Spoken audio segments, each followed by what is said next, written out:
Bonjour à tous et bienvenue pour cette analyse et cet avis sur l'épisode 10 de la saison 8 de The Walking Dead.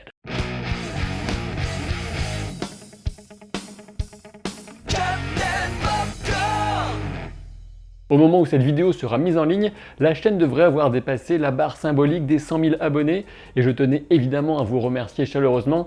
C'est un signe de reconnaissance, d'enthousiasme qui me va droit au cœur et qui me motive vachement pour continuer à faire toujours de mon mieux pour vous. Et du coup, comme promis, voici le résultat du concours que j'avais lancé dans la vidéo de la semaine dernière. J'ai effectué un tirage au sort en utilisant Command Speaker et c'est celui d'Ali qui est ressorti. Félicitations à toi Ali et surtout n'oublie pas de m'envoyer les informations que je t'ai demandées en réponse à ton commentaire pour que je puisse t'envoyer le coffret de la saison 7 en Blu-ray de The Walking Dead. Et il est grand temps de revenir sur cet épisode 10 qui, il faut le savoir, a été écrit par Angela Kang, celle qui succédera à Scott Gimple au poste de showrunner dès la saison 9. Et cet épisode vient avant tout nous prouver combien il sera difficile pour les messages laissés par Carl de véritablement atteindre leur destinataire, au sens propre comme au sens figuré. Encore une fois, je reste plutôt mitigé quant à mon ressenti global sur cet épisode, qui s'inscrit assez logiquement dans la continuité de cette saison qui est plutôt bancale. Certains passages de l'épisode m'ont agacé ou déplu, mais heureusement, ils étaient assez largement contrebalancés par de bons moments et surtout l'évolution drastique de la situation du gang des poubelles. Ce qu'on peut dire aussi, c'est que les événements de cet épisode et les décisions qui y ont été prises auront sans doute un impact assez déterminant pour la suite des événements de la série, même au-delà de cette saison peut-être, et c'est plutôt une bonne surprise parce qu'on pouvait craindre un épisode de transition un petit peu vide après la mort d'un personnage principal tel que Carl. Concernant la structure de l'épisode, elle n'a rien de très original, il s'agit tout simplement de passer d'un groupe de personnages à un autre avec un ordre qui n'est pas forcément chronologique. Et voilà pourquoi j'ai trouvé parfaitement inutile et même un peu ridicule de faire précéder chaque chapitre par le nom du personnage qui est supposé en être au centre. En tout cas, les intentions de cet épisode étaient plutôt claires, faire en sorte qu'on soit agacé par le comportement de Rick et nous montrer les prétendus bons côtés de Negan. Face à la tombe toute fraîche de son fils, le premier geste de Rick est d'accrocher à la croix l'arme emblématique de Carl, le pistolet silencieux. Pourtant, Rick se ravise bien vite, conscient que toutes les armes seront importantes dans la guerre qui se joue. Plus profondément, le message de ce premier geste est très important puisqu'il nous indique qu'au fond, Rick est plus préoccupé par le fait de gagner la guerre qui se joue en ce moment contre Negan et les Sauveurs, plutôt que de mettre en application la promesse qu'il a faite à son fils Carl sur son lit de mort. On peut évidemment donner un sens un peu plus profond à ce premier geste, puisque de Carl, Rick emporte une arme de guerre, alors que le message laissé par son fils était celui de la paix, d'un monde meilleur, mais de toute évidence, Rick est bien plus préoccupé par la notion de vengeance contre Negan et les Sauveurs. Du côté de Michonne, on sent qu'elle a besoin d'expulser la révolte qu'elle ressent pour cette mort si injuste, et elle dirige cette rage contre les marcheurs avec l'habileté au katana qu'on lui connaît. Et même si on y est très habitué, il faut quand même souligner la qualité des effets sur les zombies, qu'on n'a pas le droit d'appeler des zombies, mais on s'en fout, mention spéciale à celle de la porte dont le visage est arraché, une image dans laquelle on pourrait éventuellement voir un clin d'œil au chuchoteur pour ceux qui connaissent. J'ai apprécié aussi la réaction de Michonne lorsqu'elle trouve les empreintes de main laissées par Carl et Judith. Alors que le couple est obligé de quitter les ruines d'Alexandria laissées en proie aux walkers attirés par les flammes, Michonne s'entête à vouloir éteindre celle qui consume la structure de bois sur laquelle Carl avait l'habitude de grimper. C'est un effort futile et dangereux et Rick est obligé de rappeler Michonne à la réalité alors que les marcheurs risquent de les encercler. Ce que la série cherche peut-être à nous dire alors, c'est que Michonne commence déjà à envisager Carl comme un souvenir à chérir et à protéger à tout prix, mais un souvenir quand même, ce qui implique un processus de deuil ayant au moins commencé. En revanche, on sent que Rick veut rester dans l'action, passer à la suite du plan, pour se concentrer sur sa vengeance contre les Sauveurs, contre Negan, comme j'ai déjà pu le dire, plutôt que de penser à la mort de son fils. Et dans la camionnette, lorsqu'il demande à Michonne ce que voulait vraiment dire Carl, sa question sur le fait de faire la paix avec Negan sonne déjà comme une réponse. Il lui semble impossible d'envisager une telle éventualité. Et ce qui vient définitivement nous convaincre que Rick refuse pour l'instant d'admettre pleinement la mort de Carl, et surtout la promesse qu'il lui a faite, c'est qu'il ne se sent même pas la force de lire la lettre d'adieu de son fils. C'est bien sûr le monde qu'il faudrait bâtir après le conflit qui comptait tant pour Carl, mais de toute évidence, Rick ne semble pas prêt pour l'imaginer ou s'y projeter. Le panneau placardé à l'entrée d'Alexandria nous rappelle que la deuxième partie de cette saison restera marquée comme la première par la tension entre les notions opposées de miséricorde et de vengeance. Et le moins qu'on puisse dire, c'est que Rick est en mode vengeance. La miséricorde est très loin de ses préoccupations, comme viendra l'illustrer le passage de la décharge. Et là, je dois quand même revenir sur le montage ridicule de l'entrée du couple dans la décharge, et surtout du gros plan sur leur visage, alors qu'un piège de débris vient s'abattre sur eux. Le timing timing est tellement raté que la scène ressemblait à une parodie. Outre la scène d'action qui suivra pour se débarrasser des walkers qui les empêchent de partir, ce qui est important dans la rencontre avec Jadis, c'est évidemment le geste de Rick. Il tire en l'air pour la faire partir, exactement le même geste qu'avec Siddiq à la station-service, un geste que Carl lui avait directement reproché et qui l'avait convaincu qu'il lui revenait de montrer la voie à son père. Je pense que cette similitude est loin d'être anodine et je reviendrai plus en détail par la suite sur les implications à long terme pour Jadis. Et même si je pense que nous étions nombreux à ne plus supporter la bande des poubelles, forcément on est agacé par cette façon que Rick a de totalement ignorer les dernières volontés de son fils à ce moment-là. De retour dans la camionnette, Rick ressent le besoin de s'expliquer sur son geste, ce qui implique qu'il a vaguement conscience de ne pas du tout honorer sa promesse à Carl. Et pour mieux souligner cet échec,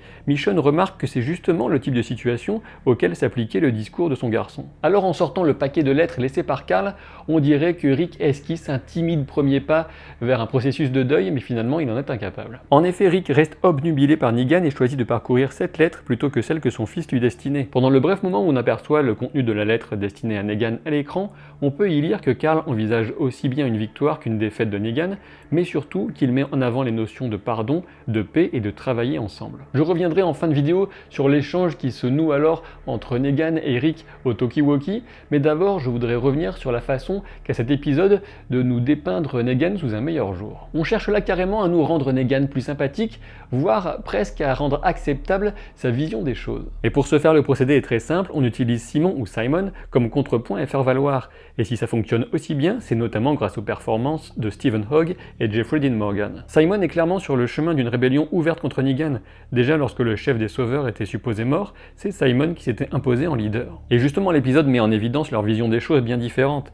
Negan serait un bâtisseur d'empire, alors que Simon serait plutôt une brute sanguinaire, prête à massacrer à tour de bras pour se faire obéir. Et dans leur conversation, Negan insiste sur la nécessité de sauver les gens, car il semble véritablement convaincu de sa mission civilisatrice face à l'apocalypse qu'ont provoqué les marcheurs. Un rapport de force est à l'œuvre entre les deux, et Simon est totalement opposé à la décision de Negan de continuer à épargner ceux qui leur résistent, opinion dans laquelle un bon nombre de sauveurs pourraient d'ailleurs se reconnaître. La rage meurtrière que Simon exprime contre le gang de la décharge illustre ces deux éléments. D'un côté, il est effectivement sanguinaire, et de l'autre, il semble avoir suffisamment confiance en ses hommes pour mentir effrontément à Negan une fois de retour au sanctuaire. Et il faut bien dire que cette opposition vient enrichir de façon plutôt agréable les potentialités de la suite de la saison. En effet, quand on verra arriver Simon dans une communauté, on pourrait maintenant craindre davantage pour la vie des personnages que lorsque Negan vient en personne. Puis évidemment, quand Negan finira par apprendre la vérité, peut-être en lien avec la peinture bleue sur la chaussure de Simon, et que celui-ci sera exécuté, eh bien reste encore à voir s'il sera alors facile à Negan de se faire obéir de tous les sauveurs. Avant d'en venir aux événements de la décharge,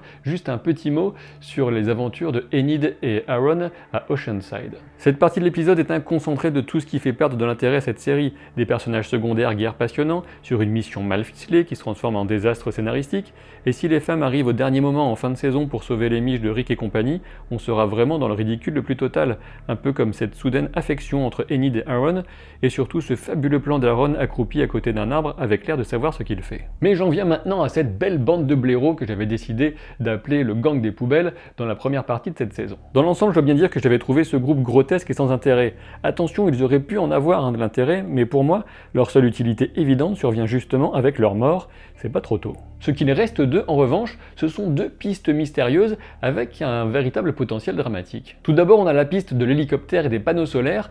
En effet, Simon les a évoqués dans son face-à-face avec Jadis. Il voulait des réponses, mais il n'en a obtenu aucune. Et cette mention, évidemment, n'a absolument rien d'anodin, puisqu'elle vient confirmer que Rick n'avait pas d'hallucination lorsqu'il avait entendu un hélicoptère dans la première partie de cette saison. Imaginez que le gang des poubelles détient un hélicoptère ou qu'il est en relation avec un groupe plus important, sans doute, qui en possède un, ça a quand même des implications énormes. Attention, alerte spoiler, je vous laisse tranquillement le temps de sauter ce passage en vous rendant sur le code temporel affiché en bas à droite de l'écran. Tic-tac, tic-tac. Quand on connaît un petit peu l'évolution des comics, eh bien on peut se demander si cette référence n'en est pas une au nouvel ordre mondial, à savoir ce groupe super nombreux, super organisé, qui possède de gros moyens techniques et qui pourrait carrément changer la donne dans les saisons à venir. L'autre possibilité, c'est qu'il existe tout simplement un autre gang des poubelles, aussi lié à Jadis, et dans lequel on pourrait éventuellement trouver des membres de sa famille, sa fille peut-être. Ensuite, la deuxième piste ouverte par les événements de la décharge, c'est bien sûr l'évolution qui attend le personnage de Jadis. La scène dans laquelle Jadis réduit tout son groupe en bouillie infâme est certainement la plus forte et la plus intéressante de cette partie de l'histoire. Quand Rick et Michonne retrouvent Jadis seuls parmi les morts vivants, elle leur explique qu'ils ont essayé ici d'inventer une nouvelle façon de vivre, et un des traits marquants, outre la façon de parler ridicule, résidait dans les œuvres d'art produites par cette société. Et même si la morale mise en place dans ce groupe semblait plutôt grise et inquiétante, au moins cette expression artistique était non seulement une preuve, mais au-delà, une affirmation de l'existence d'une culture humaine. Le broyeur de déchets et ce qu'il fait des corps vient prouver à Jadis que l'être humain n'est qu'un tas de viande, un animal comme un autre, et que toute notion de société est illusoire. Et quand Jadis regarde le tableau de ce chat bleu, qui correspond à elle peut-être, se faire tacher de bouillie sanglante, tout son univers intime et mental s'effondre sans doute. Ce qui nous amène bien sûr à la conclusion suivante, mais qui relève du spoiler si vous ne connaissez pas la suite des comics, et je vous laisse donc le temps d'esquiver ce passage avec le timecode qui apparaît en bas à droite de l'écran.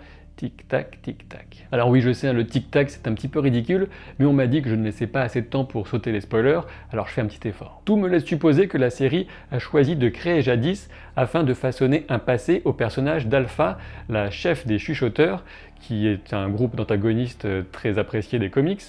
Et du coup, le fait de l'appeler Jadis pour façonner un passé, c'est un clin d'œil plutôt amusant. Mais alors évidemment, l'introduction des chuchoteurs, si on passe par Jadis, cela pose la question de Lydia, la fille d'Alpha dans les comics, mais comme Carl est mort, eh bien je présuppose qu'il y aura de grosses modifications dans la façon d'apporter cet arc narratif dans la série. De mon point de vue, Jadis va donc fonder un nouveau groupe qui se distinguera par l'absence totale de règles sociales et la négation de tout ce qui peut ressembler de près ou de loin à une culture humaine, en refusant l'idée même de sédentarité et en laissant libre cours à toutes les pulsions. On en arrive à la conclusion de cet épisode avec la discussion entre Negan et Rick par Talkie-Walkie interposé. Et dans cette scène, on retrouve un Rick obnubilé par la vengeance alors que Negan semble véritablement affecté par la mort de Carl. On sent bien que Negan est sincère et on savait qu'il avait développé une drôle de relation avec Carl à qui il vouait une sorte de respect, ce qui venait encore de croître d'ailleurs avec la façon dont Carl avait su organiser la disparition des survivants d'Alexandria. Et il faut bien dire que cette discussion ira facilement dans le sens de ceux qui veulent voir Negan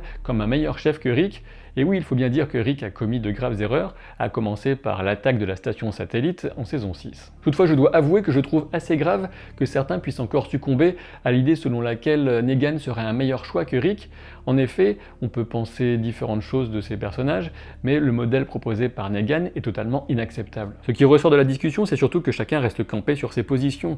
Rick jure bêtement de tuer Negan, rien de nouveau, et Negan utilise l'information de la mort de Carl pour appliquer ses grandes capacités de manipulation psychologique et chercher à briser Rick et sa confiance en lui. Negan sait très bien que Rick se sent déjà coupable de la mort de son fils, même si en réalité il n'y est pas pour grand chose, et il cherche simplement à renforcer ce doute pour mieux affaiblir son adversaire et lui faire admettre que les sauveurs sont la seule solution, la seule façon de vivre possible dans ce monde. Si cette vidéo vous a plu, n'hésitez pas à laisser un pouce en l'air, à vous abonner à la chaîne, et puis vous trouverez un lien dans la description pour acheter ce superbe t-shirt si vous en avez envie, et sachez que vous avez une réduction de 15% des 2 articles achetés avec le code POPCORN. Je vous dis à très vite pour de nouvelles aventures, sachant que j'aurai peut-être un petit peu de retard pour la Casa de Papel, car je n'ai pas encore eu le temps de regarder la deuxième partie de la première saison, si on peut l'appeler ainsi. Je vous dis à très vite, salut.